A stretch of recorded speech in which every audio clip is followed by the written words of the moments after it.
1. Hook and problem. Your mind sounds like truth because it speaks in your own voice. It tells you they are judging you, that you are behind, that one mistake has already decided who you are. But Stoicism begins with a quieter question. What if the first thought is not wisdom, but fear wearing your face? Before we go deeper, subscribe to Legacy of Thinkers. Return to this practice whenever your mind feels louder than your character. Because the real prison is not the thought, it is believing it too soon. 2. Modern illusion.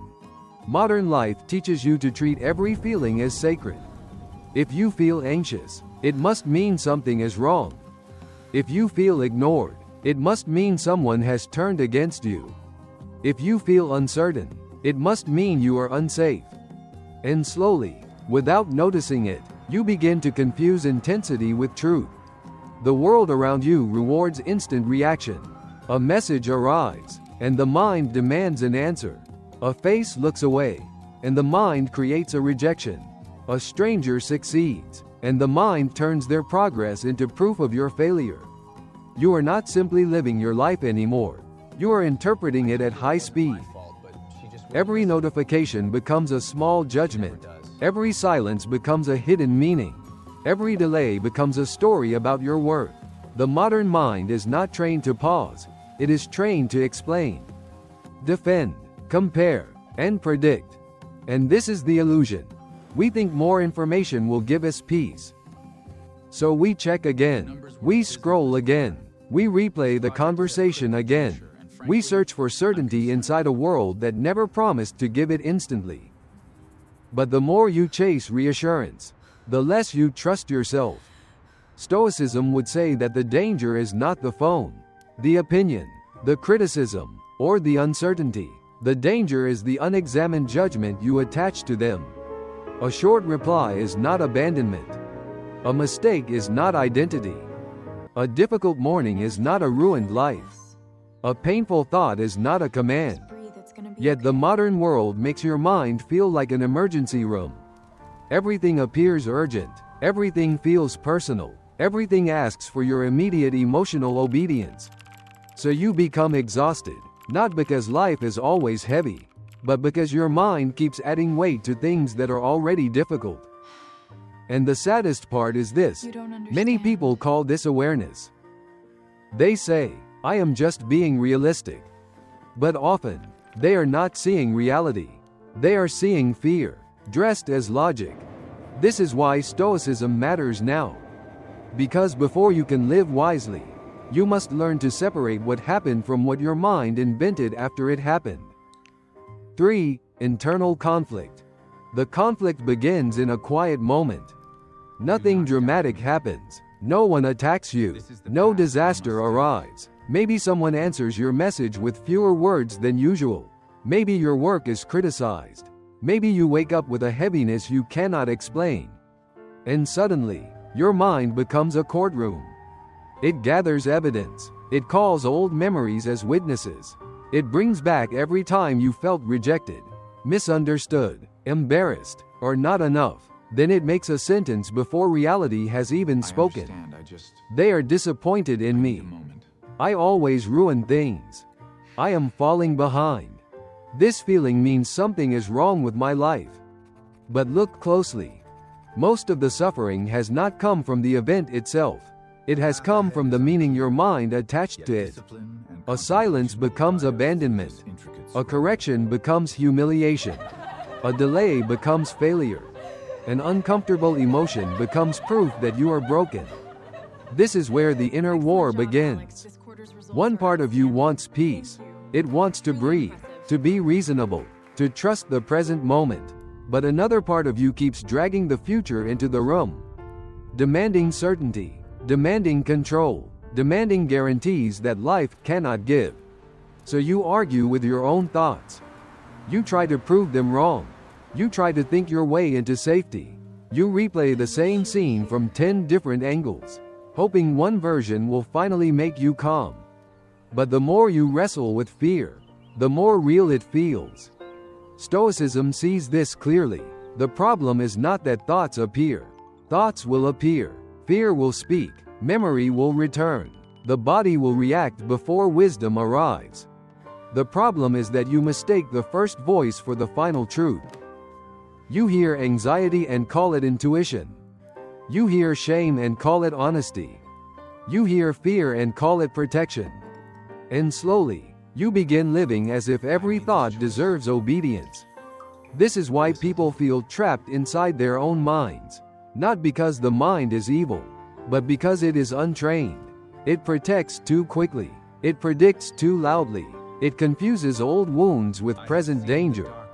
The Stoic path begins when you stop asking, "How do I make this thought disappear?" and begin asking, "Is this thought worthy of ruling me?" 4. Stoic insight. Stoicism does not ask you to distrust your mind. It asks you to examine it. Because between what happens and what you believe about what happens, there is a space, small, quiet, almost invisible, but inside that space is the beginning of freedom. Epictetus taught that people are not disturbed by events themselves, but by the judgments they form about them. A person does not suffer only because a message was short. They suffer because the mind says, "This means I am no longer valued." A person does not suffer only because they failed once. They suffer because the mind says, "This is who I am." A person does not suffer only because tomorrow is uncertain. They suffer because the mind says, "I cannot be safe unless I control what comes next." The Stoic insight is simple, but it changes everything. The event is one thing. Your judgment is another. And if your judgment can be observed, it can be questioned. This is where wisdom enters. When fear says, "You are in danger," the Stoic does not immediately obey. He pauses and asks, "Is danger here, or only discomfort?" When shame says, "You are your mistake," the Stoic asks, "Is this my identity, or one moment asking to be corrected?" When anxiety says, "You must solve your whole life today," the Stoic asks, "What is actually within my control right now?" This pause is not weakness. It is discipline. It is the moment you stop being carried by every wave inside you. It is the moment you remember that a thought can appear without becoming your master. You cannot always choose the first thought, but you can choose whether to bow to it.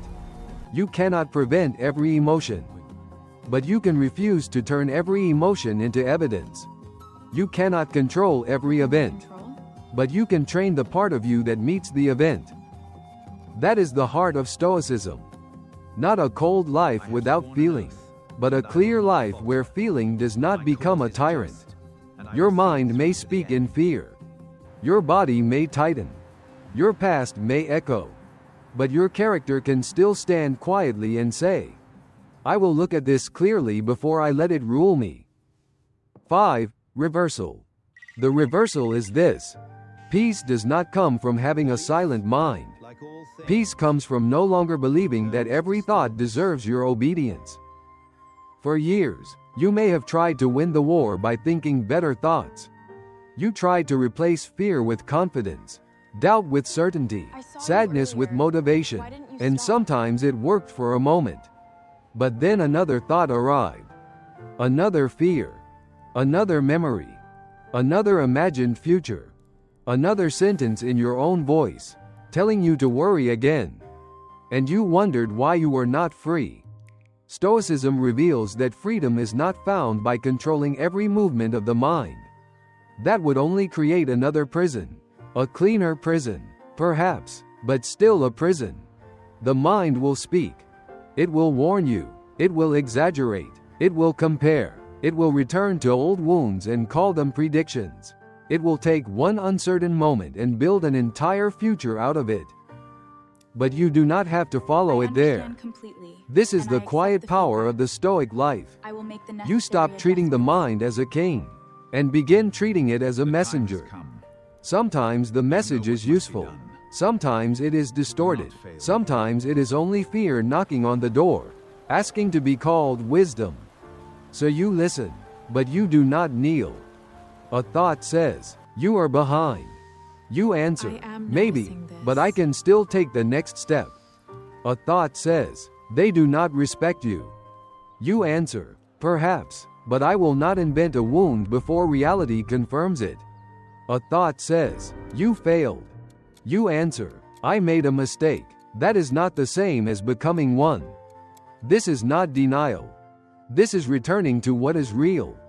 The modern mind wants certainty before action, comfort before courage, reassurance before peace. But the Stoic understands that life rarely offers perfect emotional conditions before asking us to live well. So the goal changes. You are no longer trying to feel calm before you act with character. You are learning to act with character while the mind is still unsettled. That is the reversal. You do not need to defeat every thought to be free. You only need to stop letting every thought decide who you become. 6. Practical application. Begin with a simple Stoic practice. Name it, separate from it, choose above it. When a thought rises, do not rush to believe it. Give it a name.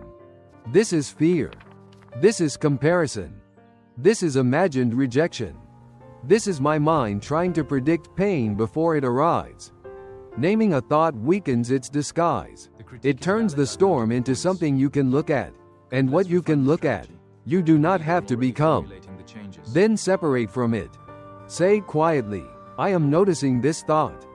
Not, "I am afraid," but, "Fear is present." Not, "I am a failure," but, "A thought of failure is moving through me." This small shift matters, because the moment you can observe a thought, you are no longer fully inside it. You are standing one step back, and that step is where freedom begins. Then choose. Not based on panic. Not based on pride. Not based on the need to feel safe immediately. Choose based on character. Ask yourself 3 questions. Is this a fact, or an interpretation? Is this within my control, or am I trying to control another person, another outcome, another future? What would the calmer version of me do next? Maybe the answer is to reply with patience. Maybe it is to apologize without destroying yourself. Maybe it is to rest instead of forcing clarity from an exhausted mind. Maybe it is to take one useful action, instead of building a whole identity around one difficult moment. Practice this in small places. When a message is delayed. When someone criticizes you. When you feel behind. When your mind replays an old regret. When the day begins heavy and your first thought says, "This will be a bad life." Pause. Do not demand that the thought disappear. Do not turn the moment into a battle. Simply meet it with discipline. I hear you, but you are not my ruler.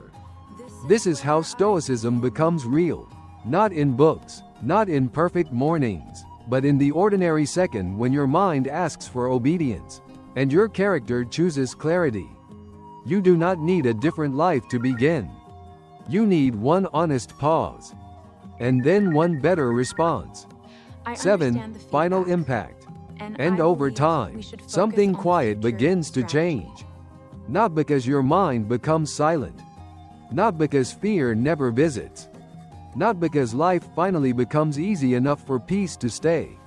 You change because you stop surrendering your identity to every passing thought. A dark morning is no longer proof of a dark life. A mistake is no longer a verdict. A delay is no longer rejection. A wave of anxiety is no longer a prophecy. You begin to see thoughts as weather.